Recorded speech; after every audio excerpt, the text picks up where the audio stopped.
A small refund appeared in my account that I had completely forgotten about. Someone gifted me something I had planned to buy myself. The title of today's success story is How I Stopped Feeling Poor Before My Financial Life Started Changing. The writer says, if you had asked me a few years ago what I thought about money, I probably would have said something like, money is hard to earn.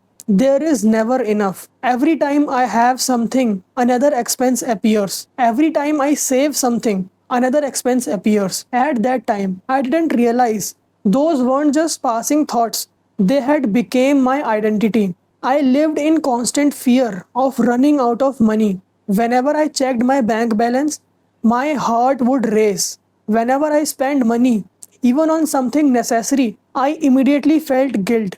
Instead of enjoying what I had, I was constantly preparing for what might go wrong next. The strange thing was that I wasn't broke. I always managed to survive. But mentally, I felt poor every single day. It didn't matter how much money entered my account. My mind always focused on what was missing.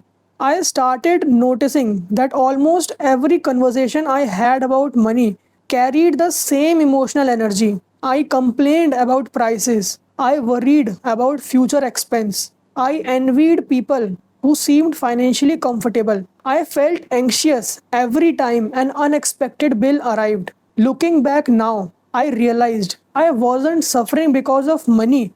I was suffering because of my relationship with money. One evening, while reading about emotional healing, I came across Ho'oponopono. At first, I didn't think much of it. Four simple phrases. How could that possibly help someone whose biggest problem seemed financial? Still, something about it felt peaceful, so I decided to try.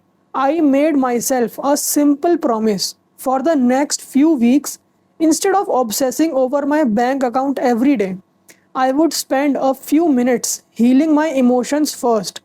Every morning, I sat quietly, closed my eyes, then I slowly repeated, I am sorry, please forgive me. Thank you, I love you.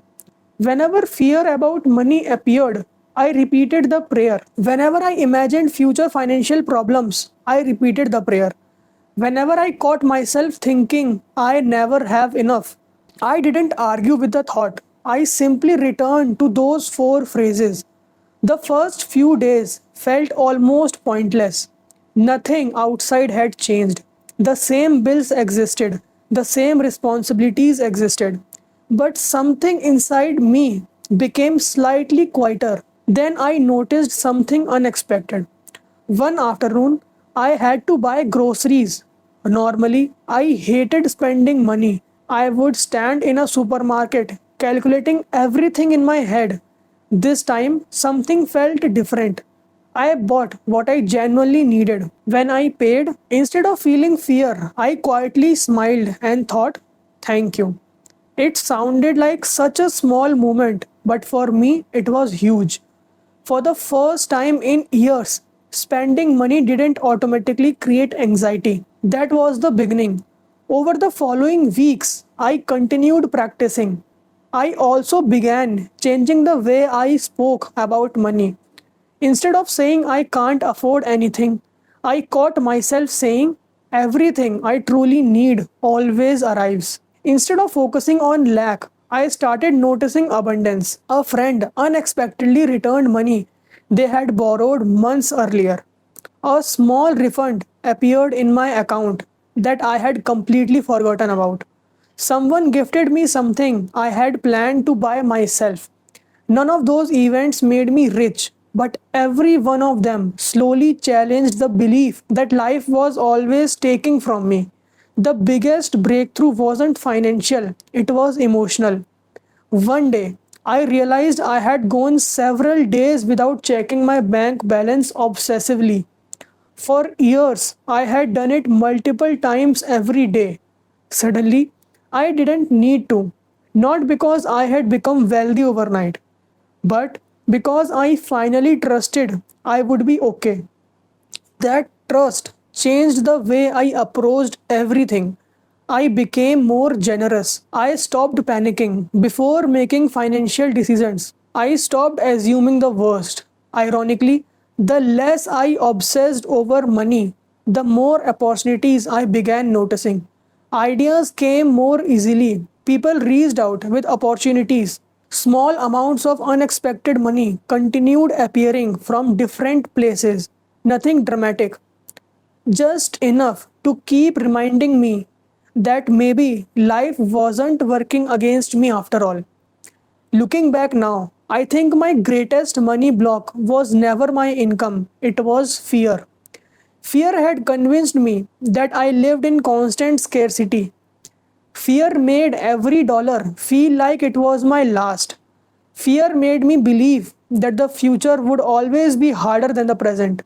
Ho'oponopono didn't simply change my bank account. It changed the emotional state from which I made every financial decision. Once that fear started dissolving, I stopped living like someone who expected to lose everything.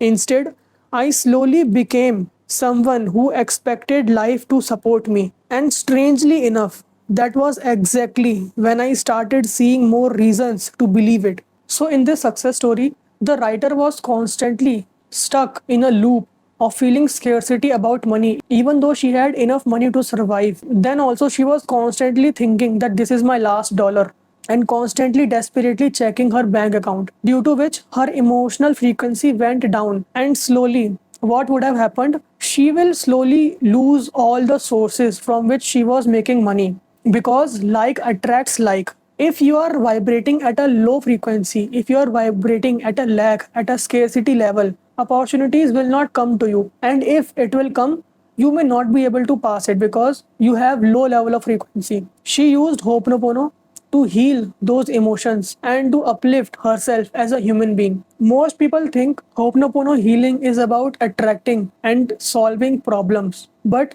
Ho'oponopono healing helps you to uplift your emotions, to evolve you as a different human being. So, more and more opportunities will arise and you will be able to clear most of them. The biggest loop in which we all gets attached or we all get stuck is that if we are taking a money example, we start deleting all the past memories where we have earned money and we highlight the memories where we have lost money. Similarly, for job, if you are struggling in a job, you will delete in your memory all those times where you were praised, you got an appraisal, you did something exceptional, and you will start highlighting all those things which will make you feel worthless towards a job and will make you feel like I'm not capable for a higher pay job. The best thing that you can do now is not to start affirming that I will get the 2 lakh per month job or I will get 1 lakh rupees this month. Instead, you should heal all those negative emotions that you have right now with Ho'oponopono. But I know it is not that easy to heal yourself, to heal your emotions with Ho'oponopono. So what you can do is you can join my free live healing session that I conduct once or twice a week. Use that session to your benefit and heal your emotions. One session is enough to heal any negative emotion. Use those live healing sessions to your benefit and whatever goal you want to manifest. First of all, identify what are the negative emotions I am having. For example, if you want to manifest a better job, so check what is my self worth now? Do I feel completely fulfilled and am I feeling confident? Or are there some negative emotions? If there are negative emotions, which probably will be there, that is why you are not able to attract the goal that you want to. Write those negative emotions, limiting beliefs, and join the live healing session and heal those beliefs, those negative emotions. Clear the ground by healing those negative emotions and negative frequencies and establish positive beliefs, positive emotions to manifest what you want in life. If you don't heal your negative energy, what will happen is you might be able to manifest an opportunity, but you wouldn't be able to clear it or you wouldn't be able to sustain that opportunity. For example, if you are manifesting a 1 lakh per month job and your self image is low, there are chances that you might be able to manifest that 1 lakh rupees per month job, but you wouldn't be able to sustain it. First, you might not be able to crack the interview, or if you would have cracked the interview, the next thing that might happen is you will start doing mistakes on your job, and slowly and gradually your manager, your co-workers will notice it, and you will not be able to sustain on that job. So the best way as of now that you can do is just heal those emotions and then proceed forward. Life will become so easygoing. The link to join the free live healing session is in the description of this video. And if you want to increase your belief and increase the effects of Ho'oponopono healing on you, watch at least 1 to 2 videos every day of this success story series. So the more and more positive information will go into your mind will start believing more and more in Ho'oponopono healing, and it will work better and better on you. So make this success story series as a part of your life. It will be beneficial for you in the long run. So that is it for today. Let's meet again in the next video. Bye.